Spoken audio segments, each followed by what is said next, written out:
Chapter 2: The Mirror World.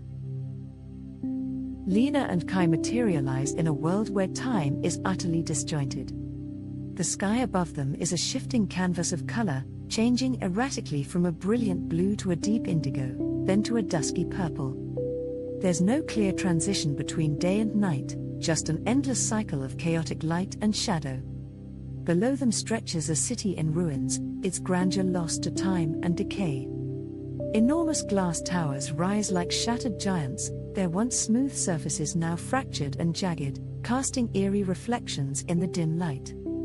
The air is heavy with the scent of mold and old paper, mingling with the faint, metallic tang of rust. Broken glass crunches underfoot as Lena and Kai move cautiously through the deserted streets. The wind howls through the empty avenues, creating a mournful, ghostly wail that echoes off the crumbling walls. This place, it's like a nightmare, Lena says, her voice tinged with awe and fear. She looks around, trying to make sense of the surreal landscape. The sky changes so quickly. It's disorienting. Kai's brow furrowed in concentration, nods in agreement. It's a side effect of the time distortion here. It's been like this for as long as I've known. The time doesn't flow normally, and it makes everything feel unstable. As they explore, Lena's expression grows increasingly troubled. She suddenly stops, clutching her head as if in pain. Flickering visions of the city as it once was flash before her eyes, streets teeming with people, bustling markets, and the towers standing tall and unbroken. This can't be real, Lena gasps, her eyes wide with disbelief. I keep seeing glimpses of what was here before. It's like this place is haunted by its own past. Kai looks at her with a mix of concern and sympathy. It's not unusual. The echoes of the past linger here, trapped in the distortion. I've seen it myself, sometimes the past and present blur together.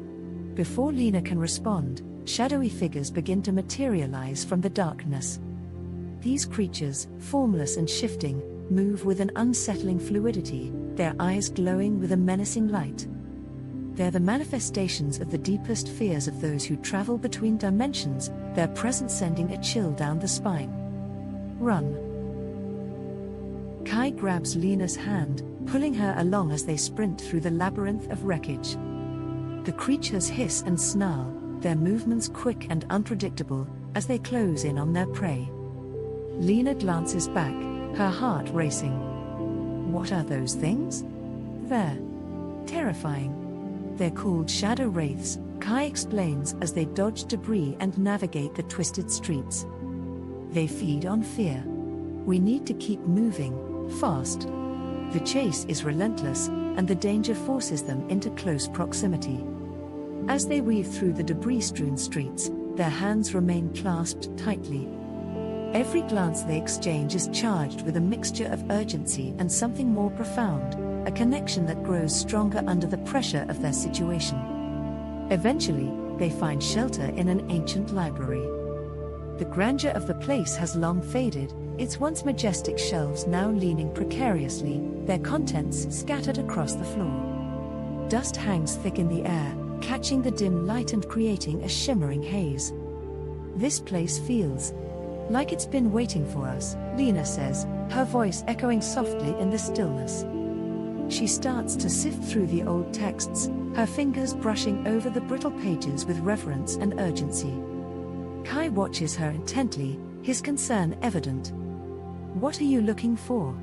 Lena pulls out a weathered manuscript, its cover cracked and worn. This text. It might have information about the portal. It mentions something called the core, an artifact that can stabilize the portal and help us escape this world. Kai moves closer, peering over her shoulder. The core. I've heard rumors about it.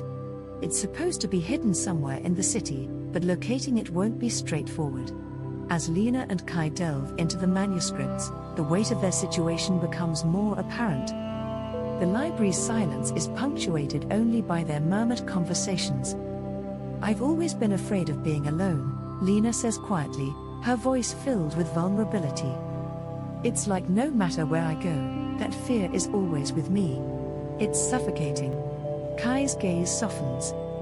I understand that fear all too well. I lost someone I cared about deeply in a world much like this one. It's a constant reminder of what's been taken from me. Their shared confessions forge a deeper connection between them. The bond they're forming is tangible, strengthened by their mutual understanding and the trials they face together. As they prepare to continue their search for the core, the tension mounts. The library's fragile peace is shattered by distant, ominous sounds, low growls and scraping noises, as if the creatures they escaped are closing in once more. This place isn't safe for long, Kai says, his voice grim. We need to find the core quickly or we might not make it out. Lena nods, determination etched into her features. We can't afford to fail now. We're getting closer, and we need to push forward. Their resolve solidified, they leave the library and venture deeper into the city's heart. The shadows seem to grow darker and the threats more imminent, each step forward bringing them closer to danger and to each other. The hunt for the core becomes not just a quest for survival but a test of their growing bond. As they move through the ruins, Lena turns to Kai, her eyes filled with determination.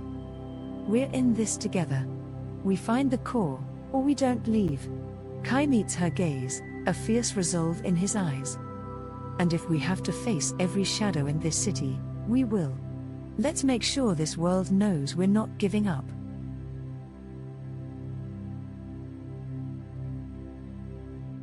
The tension in the air is palpable, and as they press on, the city seems to hold its breath, waiting for the outcome of their perilous journey.